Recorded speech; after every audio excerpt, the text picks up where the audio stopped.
What is going on, Box Bros? Welcome back to the Cantina podcast. Today on the show, Ahmed Best is back in Star Wars, and it's pretty awesome. Scorch from Republic Commando is back in the Bad Batch. We'll tell you how they're messing that up. I reveal why I'm no longer too interested in buying Jedi Survivor. And we have special guest Darth Varkor here to talk about his newest KotOR movie. That and much, much more. It's the Rage's Cantina Podcast, Episode 6, ranked the best new Star Wars podcast of all time.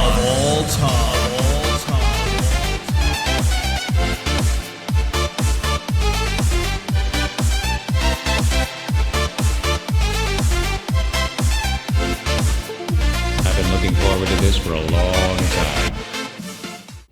Alright, as always, Varkor, it's great to have you here. Thanks for coming on, man. Thank you for having me once again. Yeah, have you been keeping up with The Mandalorian and all that stuff? I have indeed, yeah. It's I've been a bit mixed on this season so far. I've enjoyed the content. I'm not really sure where it's going. Yeah, it's looking like... Now, you know me, I'm not a big sequel fan. You don't say! Yeah. And it's looking like they might be doubling down on the sequels. Yeah, they're really good. I think I saw ages ago Jon Favreau said something about how they wanted to really work their way up to the sequels with these shows like The Mandalorian. Right. But it reminds me a little bit more of the first season, because I remember, I think it got to like the fourth episode of the first season. I was like, I'm really enjoying this, but I'm not really sure where it's going. Mm-hmm. Like the second season felt a lot more focused, like they had a goal. Yeah. And I thought from the trailers, I thought the focus of this season would be him returning to Mandalore, right, redeeming himself, and Bo-Katan would be the villain. But by the end of this, I think it's like the second episode, he's bathed in the waters, hasn't he? Mm-hmm. Well, now the Mythosaur thing happened, and I think that's pretty significant as far as like the lore in Star Wars goes, because they've been extinct since before the KotOR days. So it's like now there's one back. It's the big glaring rule now. They've introduced a big giant monster, so by the end of the season, someone is going to ride on the back of it.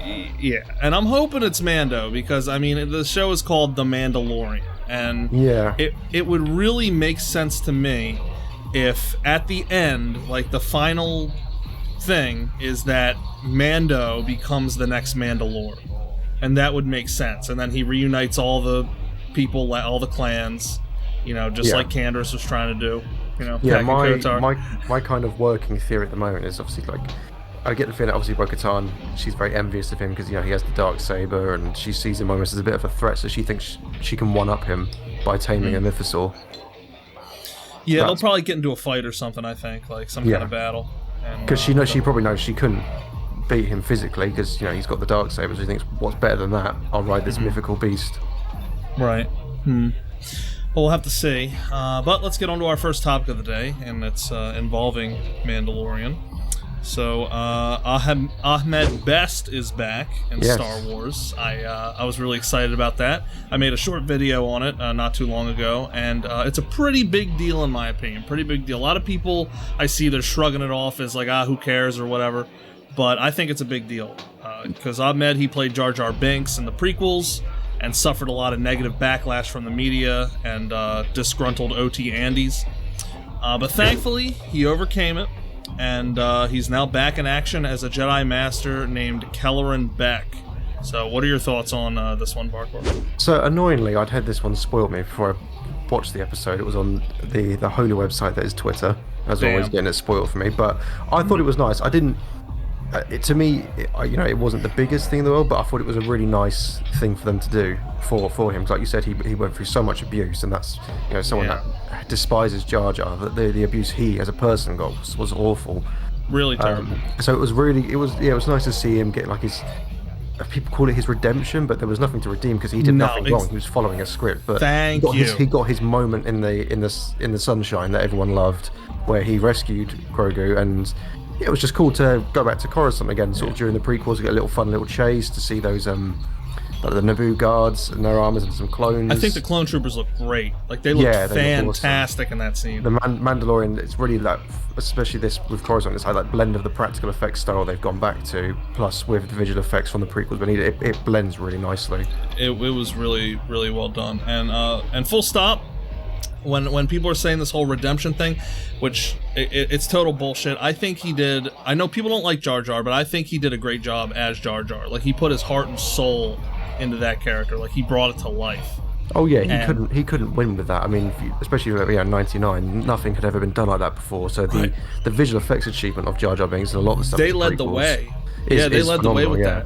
Mm-hmm. And imagine for him at the time, to turn around and say to your family, "Yeah, I'm going to be a prominent character in the new Star Wars film, and I'm playing a fully CGI character."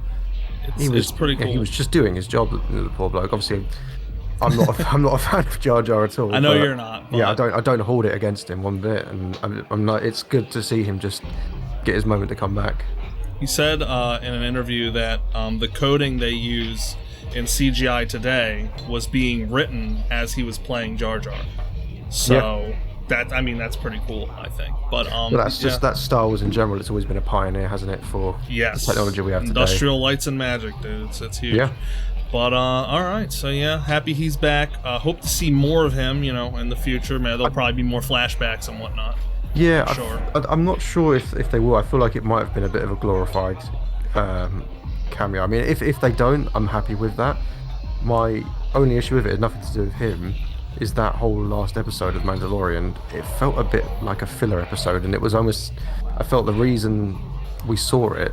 Because Grogu was triggered by some machinery. Yeah, it almost felt a bit like it was an afterthought. They looked at the runtime, and went, "Shit, we're really short here. Let's cut back to Coruscant for 10 minutes." It was with the whole the kid with the bird and all that. I said that in my video. It was boring. I did not care. It reminded me of a filler episode of Rebels or the Clone Wars, the episodes you skip. Yeah, definitely. But all right, so we'll see what happens with that. Also, on to the next. Sorry, can I just quickly say, just before we jump on? No, go. I saw loads of people, obviously there's in the trailers for season 3, you saw bits of that, the flashbacks, obviously not revealing Ahmed Best, but everyone was adamant that we were going to see Anakin again in the temple during the flashbacks, and I don't know if it's just because I'm not the biggest Anakin fan, but why? What? We know he's there. Yeah. Is it just that people can go crazy seeing Hayden Christensen again? They could do it. Disney could do it very easily. I mean, it's I see people even if you want to put in another actor and just put Hayden Christensen's face on top of it, they have the deepfake technology to do something like that. I see people that live in their basement doing a better job than Disney. We talked about this before. They de-aged Anakin for the flashbacks for Kenobi. Exactly. They did it better than Disney did. So it's they can do it. I don't know why they don't. It's really weird. But in this specific case, I wasn't annoyed that we didn't see it because, what purpose does it really serve? I think if Anakin saw him, we wouldn't have Grogu today. He would have killed him. Oh yeah, he would have pulled him into his lightsaber or some shit. Yeah, he was prime target for any younglings. That's one of my favorite scenes, by the way. If you ever played the Episode 3 video game back in the day, when he pulls the librarian into his lightsaber. Oh, and that's yeah. How he kills him. That's so sick, dude. That's the canon to me. That's canon. I don't care.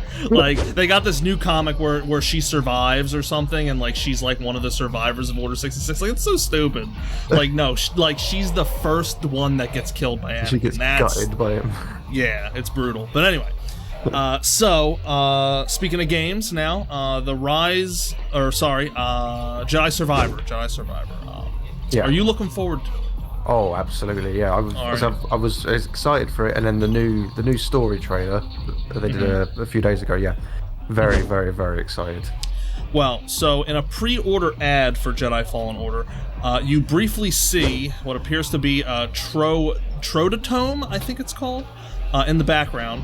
Now, I don't know if I'm saying it right or not, but it's the slug species thing from Rise of Skywalker. You remember that? You remember that thing? Oh, how could I forget that? So hands down, one of the worst alien designs I've ever seen. It's really freaking stupid. And this, of course, leads me to believe now that Disney will be using the game to double down on the horrendous sequel trilogy.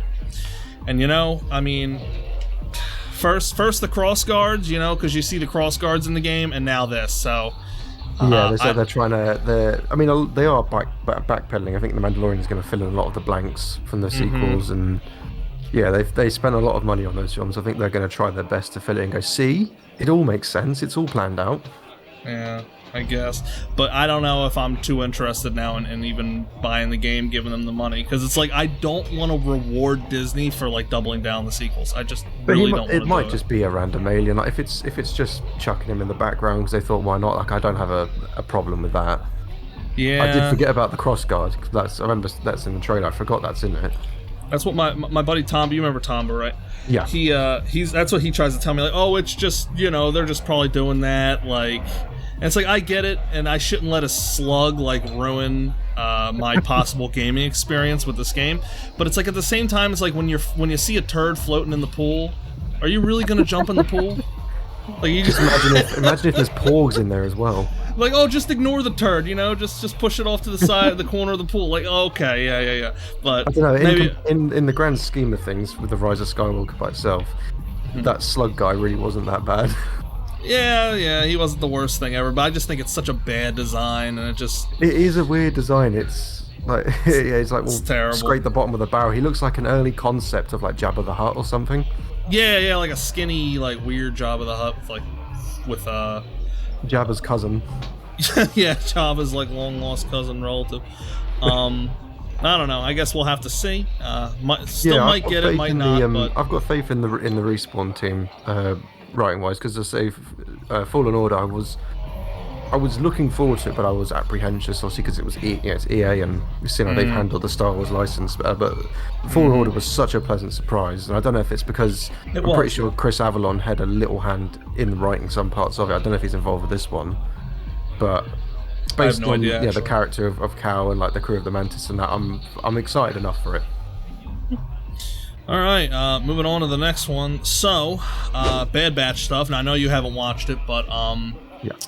It has to do with Scorch from Delta Squad. He's in the Bad Batch. Now, you've played Republic Commando, I'm sure, right? I have, a very long time ago. I'm trying to remember which one Scorch was. Scorch was the comic relief guy. Was that Raphael Sabaj? Yes. Ah. The best member of Delta Squad, in my opinion. I love Scorch. Yeah, I remember him a little bit. Yeah, he's always quipping during it. So he's in the Bad Batch. He's the only one of Delta Squad in the Bad Batch. We've known this for about a year now. But in the more recent episodes of the show, which I admit I haven't personally watched yet, but I've read enough about it, he's apparently had a lot more screen time. Now, normally this would be awesome. This would be a thing to celebrate, of course. But Disney is once again mucking it up as they always do. Now, a lot of this is hearsay, since, like I said, I haven't gotten around to seeing the episodes myself yet, but apparently, not only have they gotten his voice wrong, okay, they've also messed up his comic relief persona as well. Is it not Raphael Savage? It's not. It's yeah, big blunder. So now we all know, like I said, he was the big comic relief guy in Republic Commando. It's not the same here in they the show. basically just took the name and gone. They basically made him another generic clone. Like nothing all that special. Because if it was Raphael Savage back in it, I'd check out a clip of it at least to see, him back in it, because that would have been cool to hear. Varkor, I can't tell you how many videos, while I was doing the research for all this, I can't tell you how many videos I've seen of people replacing his voice with, like, Raphael Savage's voice, like, with an AI, to, like, make him sound proper in the show. But again, it's not only the voice, it's like he's just not the same person that he is in the game. Which, and again, it's like, I get it. They're probably thinking, well, clones don't sound like Karth, they sound like clones. But it's like at the same time, they're like special clones. They're not exactly, And wasn't Delta Squad not all made from Django? Weren't some of them made from other like? I was say, because I'm not a super super well known in like my clone lore and that. Because I remember I was talking to my friend who is. And I was like, why do these Bad Batch guys? Why do they look different? Why do some of them sound different? Mm-hmm. So, I'm pretty sure they're from different donors. Like, it's not all Django when it comes to Delta Squad, because Delta Squad's like top of the best of the best. Yeah. Like better than the Bad Batch, honestly. If you had Delta Squad versus the Bad Batch, like Delta Squad wins every single time. Hands down. Okay.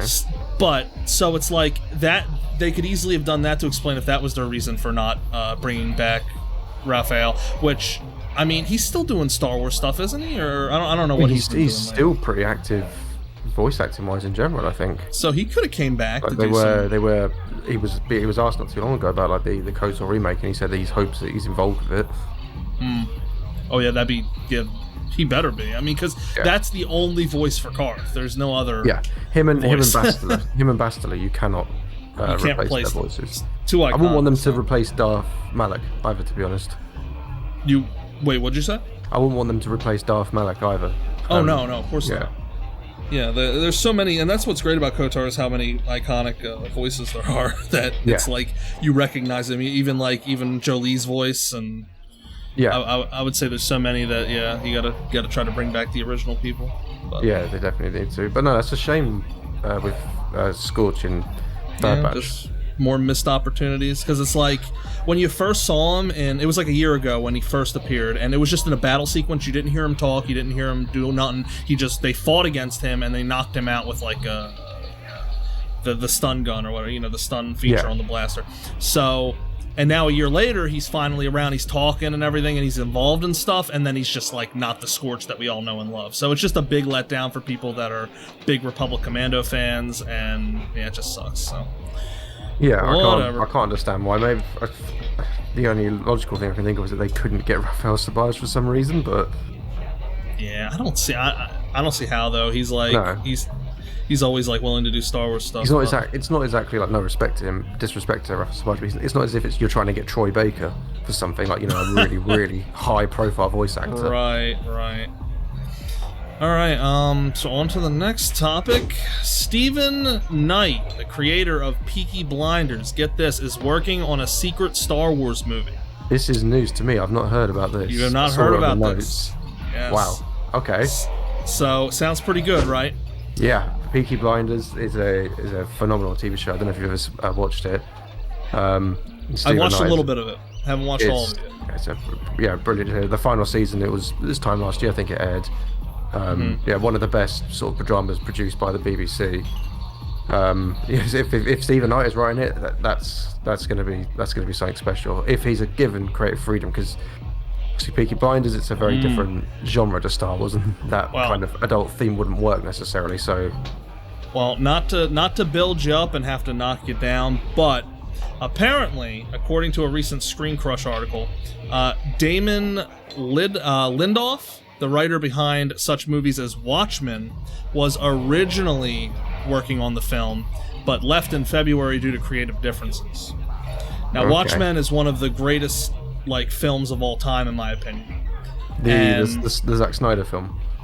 Yeah. So I was thinking of the TV show. I think I've only seen the film once. I think it's a really great film. I love it, and the fact that he left due to creative differences, it doesn't really bode well, honestly, in my opinion. No, it's always the start of it, isn't it? But I mean, to get someone like of Steven Knight's caliber involved, he must see something there. Well, and so the bad news doesn't end there, unfortunately. There's also reports that Sharmeen, I don't even know how to say her name, Sharmeen Abed Chenoy is directing the film as well. She's directing. He's writing, she's directing. And she's the same person that worked or directed Mrs. Marvel. So, wokey no bueno, if you know what I mean. Miss Marvel, I've not seen that. I am ridiculously behind with Marvel stuff. Big flop. I wouldn't even waste your time, dude, because big flop. Everything Marvel's doing right now are flopping left and right. Yeah, they're not doing great. As far as my trust in her goes directing, it's like boo in the toilet. So it's like on the one hand we got Steven Knight, he's great, but then we got her directing.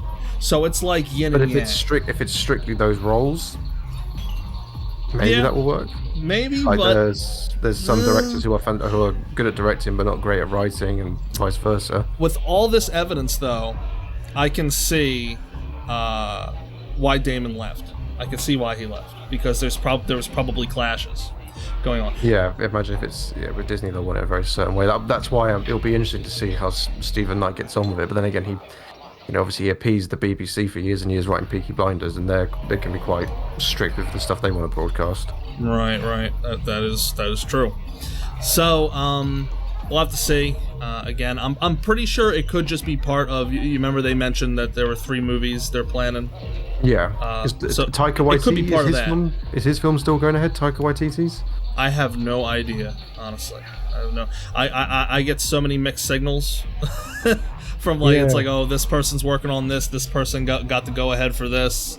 It's like Ruin Johnson ain't working on it anymore. Thank God. In the midst of it, we still hear that Ryan Johnson is doing his. Just I heard he's not, and then I heard he was. Makes 10 million Knives Out sequels. God, it's like the last I heard he wasn't. They stopped it again. Like he's not working on nothing. So I don't know though. I guess it's like we're just gonna have to wait and see.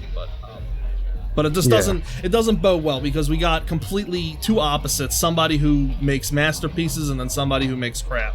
And it's like once again, it's like Disney doesn't know how to like hire people for this stuff because just like with what was it with the writer for Obi-Wan that didn't know about Star Wars.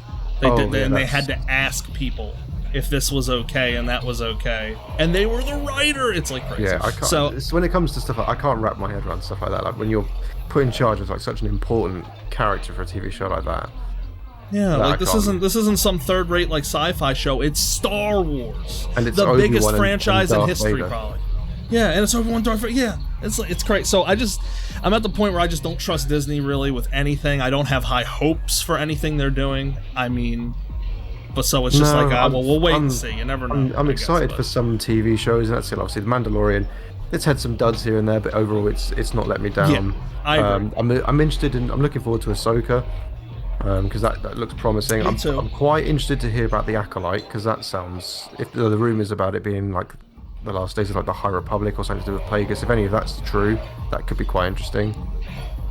I gotta tell you, I am not at all interested in the High Republic one bit. Like, I don't like any of those comics they put out. If I could actually see it in live action and not just on book covers, I probably would be a lot more interested in it. They just like I don't know why it's like they gotta change it. It does feel like a poor man's Old Republic. Poor man's KotOR, dude. Yeah, that's exactly what it is. It's terrible. It's like, why call it the High Republic anyway? Just call it the Old Republic, because that's what it is. Every Republic, even the Republic during the prequels, is still technically the Old Republic because it was before it fell. Well, so Obi-Wan calls it the Old Republic in A New Hope. Yeah, so I don't know. They always got to change stuff. And well, it's like, I mean, they had to change. Was it, what was he? He's not Mandalore the Ultimate anymore. It's Mandalore the Great. Yeah. Even though it's the same Mandalore that fought against Jedi. Mm-hmm. Yeah, they had to change his name for some reason. Yeah. It fits easier on the box for the packaging if they make toys. That's probably the reason too. I wouldn't doubt it. Surprise me. I would not doubt it at all. Okay, so here's some more great news. So it's rumored. I don't know if you've heard this. This is big. Okay, we're topping it off here with some actual good news. It's rumored that Respawn may be working on a new Star Wars FPS game that's directly inspired by Dark Forces. Oh. Yeah. Now, could this mean Kyle Katarn could be making a comeback? And if so, will it be a continuation of his old series or something completely new? Probably something completely new, but what are your thoughts? Completely new, because doesn't Kyle Katarn in one of the others, he steals the Death Star plans? Correct. He is the original, and I was going to get into that. He is the original person that stole the Death Star plans. Of course, in Disney canon, that can't be anymore. I'll say Rogue One. Rogue One. Yeah, so I don't think it won't be a continuation just based on that. But this is a perfect chance for them to reintroduce him. Maybe reinvent him a little bit so he is more of like a blaster wielding character, maybe not a Jedi, but I think this is a good opportunity for them to bring him back in some capacity. Perhaps. As long as they did him justice, but then again, it is Respawn, and as I say, they haven't disappointed me so far with Star Wars, so... Mm-hmm. So I actually have high hopes for this. So obviously, they're very competent first-person shooter developers. Yes. So, and again, it's apparently directly inspired by Dark Forces. Now, it doesn't mean that Kyle will be returning. It could just be a completely new story, which would be fine, again, too, as long as it's a good story, as long as it's something interesting. But I don't know if it'll be completely like Doom style, like the newer Doom games, but Star Wars. That would be really interesting. Oh, that'd be insane. I couldn't finish Doom because it just gave me a headache. So. Yeah. Those games get intense, but yeah. So I'm excited about it. Yeah, I'll be interested to see that. So, is there any news about like what time period it's set in, or? No, it's very vague. Just that Respawn's working on something, and it's inspired by Dark Forces. The High Republic. God, no. Just for you. God, please. Oh, it's terrible. My one friend mentioned something before that gave me hopes that maybe old Kyle could come back, and it's a very slim chance, but you never know. He said that it's possible that maybe, and it would make sense too, because the Empire, why would they have their entire plans on one data disk? Why wouldn't it be split up at least twice, like split up into two different things? Maybe Jan stole the one plans, and they could say, you know, a little bit of a retcon, but they could say Kyle stole the other plans, and then they brought them together, and boom, you got the full map of the Death Star. So they could do that, and maybe bring it back. We do literally see the plans handed to Leia at the end of Rogue One. Yeah, that is true. But still, they could say, oh, you know, these are one bit of the plans, and then Leia got the other ones delivered to her, like from, like I don't know, beamed to her or something, or transmitted, or maybe she got the here. Oh, hold on. Okay, I just thought of this just now. Maybe she got Kyle's plans before that. Maybe she got those plans, you know, before she got Jan's plans. So she already had them ready to go. Maybe. I don't know. I think I know it's a stretch. They'll probably avoid it. I mean, I was about to say just do it for the second Death Star, but then my Mothma says Boffin spies did that. Yeah, right. And he didn't have nothing to do with... Maybe... Oh no, that's stupid. I was going to say maybe he'll discover Starkiller Base. Oh god. I'm not a big fan of Starkiller Base, let me be honest with you. It's just like a planet-sized Death Star. Yes. Yeah, and it wasn't it like... It's just another Death Star, isn't it? Wasn't it the planet where they trained the younglings to find their lightsaber crystals or whatever? Yeah, because in Fallen Order, you come outside onto like where they're digging the trench. Right. But that's between obviously the prequels and the original, so that means the Empire was originally building Starkiller Base. Mm-hmm. So. Yeah, I don't know. Not a big fan of that. I was just thinking. Well, I've always used to wonder what when they say the Bothan spies got the plans, I always kind of wondered like how that went, and maybe the game could be about that, like the Bothan spies getting the second. You know, yeah, maybe if they get rid of Kyle Katarn, or if he's part of their group, or if Kyle Katarn is one of the Bothan spies now. No, please, God, no. But no, that would be quite cool. Yeah, if they based it on that. Yeah, I don't know. But we will have to see as usual. It's going to be the High Republic. A lot of conjecture. God, please stop. All right. So before we wrap it up, I wanted to ask you, Varkor, about any future projects you might be working on that you want to disclose here, and maybe tell us a little bit about your latest movie coming up, Convergence. Yeah. I know you can't reveal too much, but whatever you can. Yes, as people have probably no doubt seen, there is a little project on the way called Convergence, which is a collaboration between myself and Smash City Studio guys, so that's Kevin Smets, Duff Icy, and Jenks. Huge. Obviously the original KotOR guys, and it literally all started at the beginning of this year as a joke. Like we were just messing around with it, and then we sort of thought, oh, maybe we could actually do this, and then we had like an idea of like a 30-minute little skit that didn't necessarily take itself too seriously, and then before we know it, Greg, who's on their team and has also done some like script consulting for me on my films, before we know it, he had a 2-hour film script. Dude, it's so cool how it's like multiverse. The best way we can describe it is like Spider-Man, like No Way Home, like that kind of. It's a real deal. It's not a piss take. Obviously, there's some cheeky like winks and references, but it's an actual story. Yeah. And yeah, we're really happy with it, and I'm really now getting into like full production, like filming it and all that stuff. There's been a lot of setup for it. What I really like is that like your Revan and his Revan are like they both look different. So they're not like the same Revan. And you know what's even better? My Revan looks completely different too. Just so you know. Well, you never know. But you never know. They are very different Revans, and obviously, and if you've seen their films, they're very different in personalities as well. But Greg is the one who wrote the script for this, and then myself and Kevin, we gave a lot of input. obviously mainly around sort of our characters, but he really understands both like universes, so he's found a way to sort of bring them together. Like they find, without spoiling, they find a common ground in this film, and they have to team up against something new. So there's a lot of quipping back and forth. Yeah, and that's really great. Like, that's what I'm looking forward to saying. Then how likely do you think a sequel could be? Who knows? I say at the moment this is a one and done thing we're planning. So obviously they've got their own series and their own lives to return to, and I'd like to at some point come back to my own and maybe do something new myself. But never say never. Never say never. Okay, I like that. But yeah, we're we're aiming to release it by the end of the year, probably late this year. The original idea I did have was to release it this summer, which would have been on the date of KotOR's anniversary, 20 years.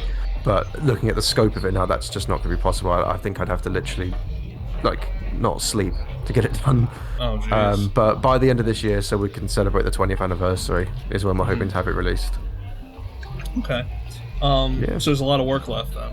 There's a lot to do. I say we've only really, really properly started. Now I was editing a scene through last night. But yeah, just lots of setup. It's taken a while, and sort of testing things, and obviously there's a big group of us across different time zones, so going back and forth on things. But yeah, it's properly underway now, and I'm hoping this month coming forward, because I've also got some time off work, I can really like sink my teeth into it. All right. Well, I'm sure everyone is looking forward to it. I know I am. You said end of the year probably it'll be out? Hopefully end of the year, so I'd like to get it out of the way, because it's just the way I am. Like I love doing these projects, but I also, when I start something, I like to get it done, get it behind me and move on to the next thing, so I don't want to have it hanging about. Obviously if we have to take more time with it, we will, but that's what we're shooting for, end of the year. Gotcha. Alright, cool. Alright, well, I think that's going to do it for this episode of the Rage's Cantina podcast. I appreciate you coming on, as always, Varkor. No, thank you very much for having me again. Alrighty, Box Bros, well, that's going to do it for this episode of the Rage's Cantina podcast. I hope you enjoyed. Make sure you leave a like if you did, and leave a comment below if you'd like to join in on the conversation. I'm really going to make it a point to reply to every comment here on the podcast. Make sure to check me out on Patreon, guys, if you want to support the podcast. Link is in the description. And as always, thanks for watching. Catch you next time.